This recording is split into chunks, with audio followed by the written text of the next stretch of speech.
বিশ্বনবী এই পৃথিবীতে কেন আগমন করেছেন আল্লাহ রাব্বুল আলামিন কোরআনুল কারীমে 3 জায়গায় স্পষ্ট করেছেন। সূরা তাওবার মধ্যে আল্লাহ বললেন, সূরা ফাতহের মধ্যে স্পষ্ট করে বললেন, সূরা সফের মধ্যে আল্লাহ পাক স্পষ্ট করে বললেন নবীকে কেন প্রেরণ করেছি, ও নবীজি লিইউযহিরাহু আলাদ-দীনি কুল্লি। এই পৃথিবীতে যখন আপনি আগমন করেছেন, অন্ধকার এবং অমাবস্যা এমনভাবে সমাজটাকে কলুষিত করেছিল, মানুষের মধ্যে সভ্যতার লেশ মাত্র ছিল না। মানুষ অসভ্যতার একবার চরম শিখরে মানুষ পৌঁছে গিয়েছিল। সামান্য তুচ্ছ ঘটনাকে কেন্দ্র করে এরা মারামারি করত, এরা রাহাজানি লুটতরাজ হানাহানি কাটাকাটি, এটা ওদের ছিল মূল বৈশিষ্ট্য, মূল চরিত্র। সামান্য একটা বিষয়, সংক্ষিপ্ত একটা বিষয় সামান্য সময় বসলে আলাপ আলোচনা করলে সমাধান হয়ে যেত। কিন্তু ওরা ওদের রাজনৈতিক ফায়দা হাসিলের জন্য ওরা চেষ্টা করে নাই, ওরা ওইটাকে আরও বেশি স্থায়িত্ব করে রেখে দিয়েছে, যাতে করে সমাজের এই শান্তিটা তাদের কাছে ভালো লাগতো না। সমাজ যাতে আলোকিত হোক, সমাজটা শান্তিময় হয়ে যাক, এটা তারা পছন্দ করতো না।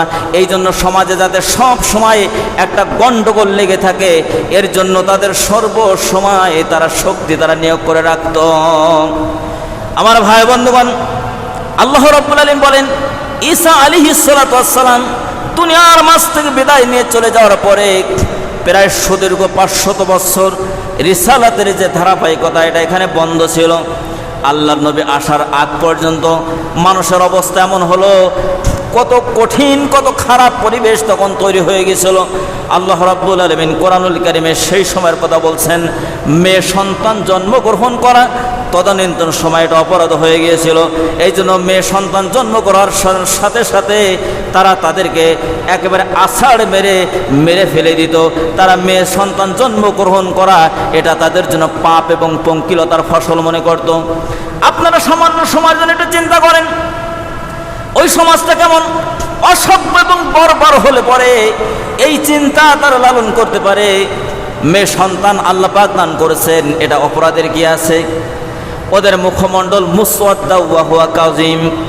আমি ওই সমাজের অবস্থাটা বোঝানোর জন্য কথাগুলো বলছি যে মেয়ে সন্তান যখন জন্মগ্রহণ করেছে আল্লাহ বলছেন ওরা খুশি হতো না, মুসওয়াদ্দা ওয়া হুয়া কাযিম, ওদের মুখমণ্ডল ওরা কালো করে ফেলতো। মানে ওরা এমন বেশি নাখোশ হয়ে যেত, মেয়ে সন্তান জন্মগ্রহণ করার সাথে সাথে ওদের মাথায় পেন উঠে যেত। ওরা এমন বর্বর অসভ্যতার চরম শিখরে ওরা পৌঁছে গিয়েছিল। এই মেয়েগুলোকে যতক্ষণ পর্যন্ত ওরা কবর দিতে না পারতো জীবিত অবস্থায়, ওদের মাথার পেন বন্ধ হতো না। জোরে বলেন নাউজুবিল্লাহ। আল্লাহ রাব্বুল আলামিন সূরা তাকবীরের মধ্যে বলছেন, কাল কিয়ামতের কঠিন ময়দানে যেই মেয়েদেরকে এইভাবে বর্বর অসভ্য এবং বর্বর কায়দায় তাদেরকে হত্যা করা হয়েছিল, সেদিন প্রশ্ন করা হবে ওয়াইদাল মাউউদাতু সুইলাত বিআইয়ি যামমিন কুতিলাত, কোন অপরাধে তাদেরকে হত্যা করা হয়েছিল? তাদের অপরাধ আর কিছুই ছিল না, তারা নারী হিসেবে এই পৃথিবীতে আগমন করেছিল, এটাই ছিল তাদের অপরাধ। আল্লাহর নবী এই পৃথিবীতে আগমন করলেন, ওই অধপতিত সমাজকে আলোকিত সমাজে পরিণত করলেন কোরআন দ্বারা। আর ওই যে সমস্ত মেয়েদেরকে মা বোনেদেরকে মাটির তলে গেড়ে ফেলা হতো, আল্লাহর নবী এই পৃথিবীতে আগমন করে ওই গর্তের থেকে তুলে মহিলাদেরকে মায়ের আসনে বসিয়ে দিলেন এবং সাথে সাথে ঘোষণা করে দিলেন আল জান্নাতু তাহতা আকদামিল উম্মাহাত। জোরে বলেন সুবহানাল্লাহ। নবীজি আর বলেন হুমা জান্নাতু ওয়া নারুকা। এইভাবে পিতামাতার সম্মান দান করলেন আল্লাহর নবী। এই সময় আসার আগে মা বোনেদের বেইজ্জতি এমন চরম পর্যায়ে চলে গিয়েছিল। সম্মানিত হাজিরিন, এই জন্য আল্লাহ রাব্বুল আলামিন বলেন, ও নবী, এই পৃথিবীতে আমি আপনাকে আদর্শের মূর্ত প্রতীক বানিয়েছি। লাকাদ কানা লাকুম ফি রাসূলিল্লাহি উসওয়াতুন হাসানা লিমান কানা ইয়ারজুল্লাহা ওয়াল ইয়াউমাল আখিরা ওয়া যাকারাল্লাহা কাসীরা। জোরে জোরে বলেন আল্লাহু আকবার। আল্লাহ রাব্বুল আলামিন বলেন, যারা আল্লাহ এবং আখিরাতের প্রতি যাদের বিশ্বাস আছে, আল্লাহ এবং আখিরাতের প্রত্যাশী যারা, এবং অধিক মাত্রায় সকল ক্ষেত্রে সকল কাজে কর্মে যারা আল্লাহকে অধিক মাত্রায় যারা স্মরণ করে, আল্লাহ রাব্বুল আলামিন বলেন এই তিনটি বৈশিষ্ট্য যাদের মধ্যে বিদ্যমান থাকবে, আল্লাহর নবীর জীবনে তাদের জন্য উত্তম আদর্শ রয়ে গেছে। সুবহানাল্লাহ। তাহলে কথাকে বোঝা যাচ্ছে আল্লাহ নবীর জীবনের আদর্শ সকলে কি গ্রহণ করতে পারবে? আমাদের এই সমাজে অসংখ্য অগণিত মানুষ আছে, প্রত্যেক দিন এভাবে মসজিদের মিনার থেকে কথা আসছে, জুমার দিন মসজিদের মেম্বার থেকে কথা আসছে, আলেম ওলামা হর হামেশা আল্লাহ নবীর কথা বলছেন, সেমিনার, সিম্পোজিয়াম, ওয়াজ মাহফিল, তাফসীর মাহফিল, সিরাত মাহফিল, রাজধানী থেকে শুরু করে প্রত্যন্ত অঞ্চল পর্যন্ত চলছে। আল্লাহ নবীর কথা আমরা শুনছি, আজ পর্যন্ত আল্লাহ নবীর আদর্শ আমরা বাস্তবায়ন করতে পারি নাই। এই রকম মানুষের সংখ্যা আমাদের সমাজে কম না বেশি? সকলে বলেন কম না বেশি? বলতে ভয় পাচ্ছে, আপনাদের মনে মনে ভয় লাগতেছে যে কি বলতে কি বলে ফেলবানে, আসলে ভুল হয়ে যায় কিনা। জ্ঞানের বৈশী করে আমরা এমন অধপতনের জায়গা আছি যে আসলে ওই বুবার মধ্যে বসে থাকা, বুবার মতো বসে থাকাটাই আমরা যেন নিরাপদ এবং স্বাচ্ছন্দ্য মনে করি। জোরে বলে ঠিক না বে ঠিক? এটাও তো ঠিক, তাই তো? কিন্তু আসলে কি এইভাবে কি আমরা বোবার মতো বসে থাকলে চলবে? আমাদের তো কোরআনের জ্ঞান, আমাদের জ্ঞানী অর্জন করতে হবে, কোরআনের জ্ঞান অর্জন করতে হবে, হাদিস আমাদের পড়তে হবে, সাহিত্য পড়তে হবে।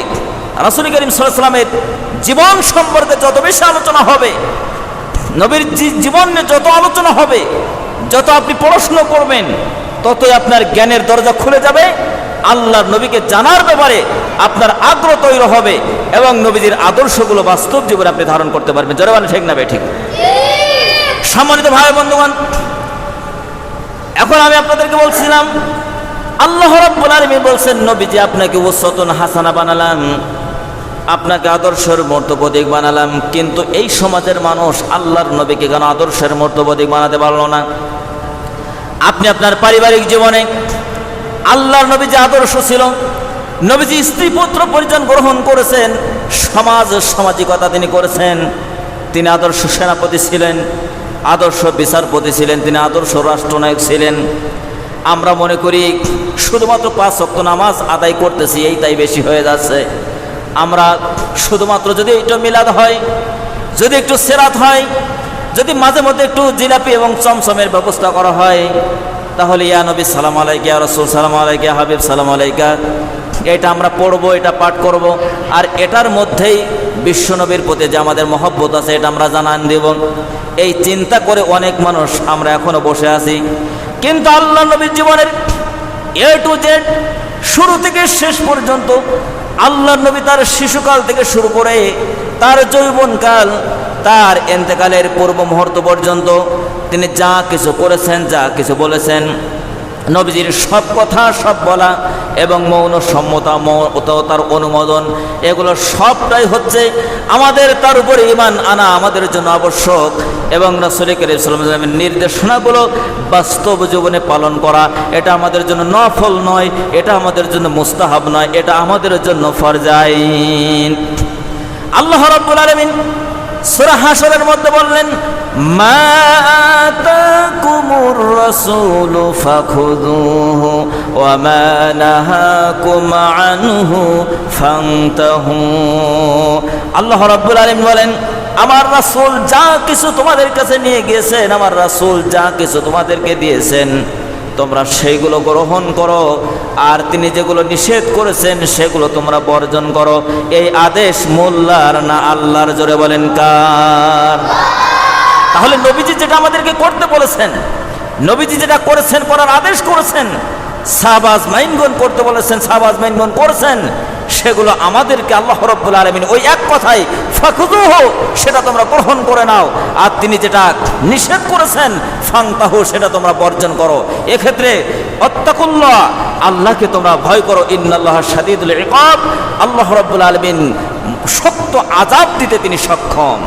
সম্মানিত ভাই বন্ধুগণ, আল্লাহর নবীর জীবনের উপরে যারা সিরাত, যারা রচনা করেছেন, আল্লাহর নবীর জীবনী নিয়ে যারা গবেষণা করেছেন, যারা চিন্তা করেছেন, বর্তমান সময়ে, বর্তমান বাংলাদেশ, বাংলা ভাষাভাষীদের জন্য যারা সারা পৃথিবীতে যারা আছে, তাদের জন্য নবীজির জীবনের অন্যতম শ্রেষ্ঠ এবং সেরা গ্রন্থ হচ্ছে আপনার আর রাহিকুল মাখতুম।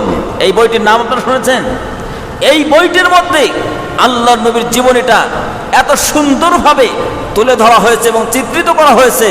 আপনি যদি এই বইটা আপনি সংগ্রহ করেন, এটা যদি আপনি পড়েন, আপনার জ্ঞানের দরজা উন্মুক্ত হয়ে যাবে এবং আল্লাহর নবীকে আপনি আপনার বিবেচনায় মানদণ্ডে খ্রিস্টান পণ্ডিত মাইকেল এইচ হার্ট যেভাবে 100 জন মনীষীর জীবনী সে গবেষণা করে 100 জন মনীষীর তালিকা সে করেছে, একজন খ্রিস্টান মানুষ হয়ে 100 জন মানুষের মধ্যে 1 নম্বরে যার নাম রেখেছেন, যে নামটি, সেই নামটি হচ্ছে মুহাম্মদ সাল্লাল্লাহু আলাইহি ওয়াসাল্লাম। আমরা তো আসলে মুসলমান নামধারী, পৈতৃক সূত্রে পাওয়া মুসলমান।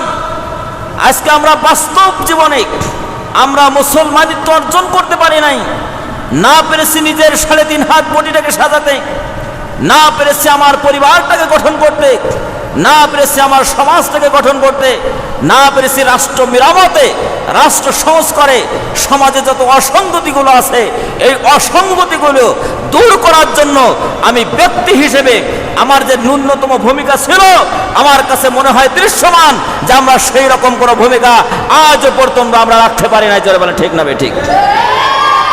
সম্মানিত ভাইরা, অথচ আল্লাহর নবী ছিলেন সমাজের সর্বশ্রেষ্ঠ সমাজ সংস্কারক। জোরে বলেন আলহামদুলিল্লাহ, আরো জোরে বলেন আলহামদুলিল্লাহ। আল্লাহর নবী ছোটকালে কাজ শুরু করে দিয়েছেন, ছোটকালে তিনি কাজ শুরু করে দিয়েছেন।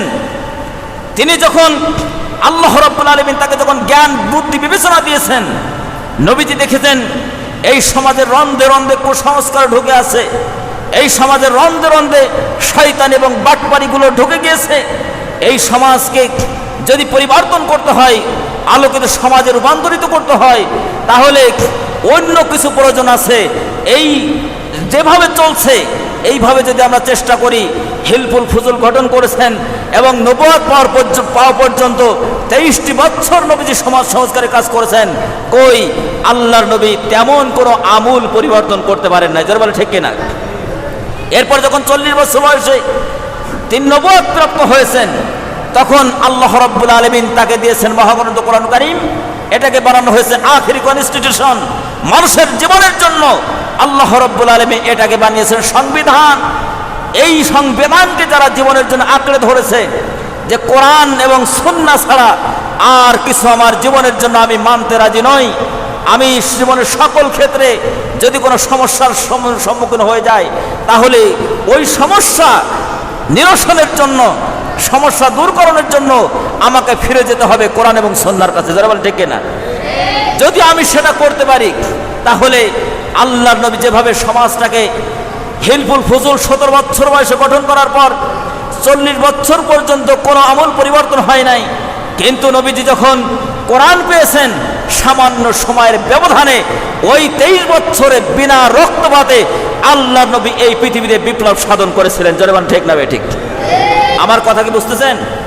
তাহলে এই কথার মধ্য দিয়ে এটাই প্রতীয়মান হয় যে আল্লাহর নবী হিলফুল ফুজুল গঠন করা থেকে শুরু করে নবুয়ত পাওয়া 40 বছর পর্যন্ত নবীজি কাজ করেছেন এবং নবুয়ত পাওয়ার পরে 63 বছর পর্যন্ত 23 বছর কাজ করেছেন। এই নবুয়ত পাওয়ার আগে 23 এবং নবুয়ত পাওয়ার পরের 23, এই 23কে যদি আপনি মেলান দেখবেন আগের 23 ফলাফল শূন্য আর পরের 23 আল্লাহ রাব্বুল আলামিন তার হাবিবের মাধ্যমে এমন বিপ্লব সাধন করেছেন যে এই পৃথিবী যতদিন থাকবে আল্লাহ নবীর মক্কা বিজয়কে মানুষ সম্মানের সাথে এবং মানুষ অনুকরণীয় আদর্শ হিসেবে গ্রহণ করবে। ঠিক কিনা বলেন? তাহলে এবার আপনাদের কাছে আমার জানার বিষয় হচ্ছে যে এপাশেও তিনি 23 বছর সময় পেয়েছেন, নবুয়ত পাওয়ার পরেও 23 বছর সময় পেয়েছেন, কাজ করেছেন প্রায় একই কায়দায়, পরিবর্তন হয় নাই। নবুয়ত পাওয়ার পরে নবীজির কাছে যা ছিল নবুয়ত পাওয়ার আগে কি নবীজির কাছে তাই ছিল? জোরে বলেন ছিল? সম্মানিত ভাই বন্ধুগণ, আল্লাহ রাব্বুল আলামিন বলেন এই জন্য লাকাদ কানা লাকুম ফি রাসূলিল্লাহি উসওয়াতুন হাসানাহ, রাসূলের জীবনের মধ্যে রয়েছে তোমাদের জন্য মহত্তম আদর্শ। তিনি সর্বোত্তম আদর্শের মধ্যবর্তী ছিলেন। আল্লাহর নবী জনাবে মুহাম্মদ রাসূলুল্লাহ সাল্লাল্লাহু আলাইহি সাল্লাম তার বিবিগণ তার চরিত্রের সার্টিফিকেট প্রদান করেছেন। আমাদের ঘরে বউ আছে একটা, বোর কাছে আপনি যে বলবেন যে আমার চরিত্র সারা পৃথিবীর মানুষকে জানিয়ে দাও, যদি আপনার স্ত্রী আপনার কথা অনুযায়ী আপনার চরিত্র, দিনের চরিত্র এবং রাতের চরিত্র যদি সমাজে ছড়িয়ে দেয়, মানুষের কাছে পৌঁছে দেয়, তাহলে আগামীকাল আপনাকে মানুষের সামনে মুখ দেখানো সম্ভব হয়ে যাবে, ঠিক কিনা বলেন?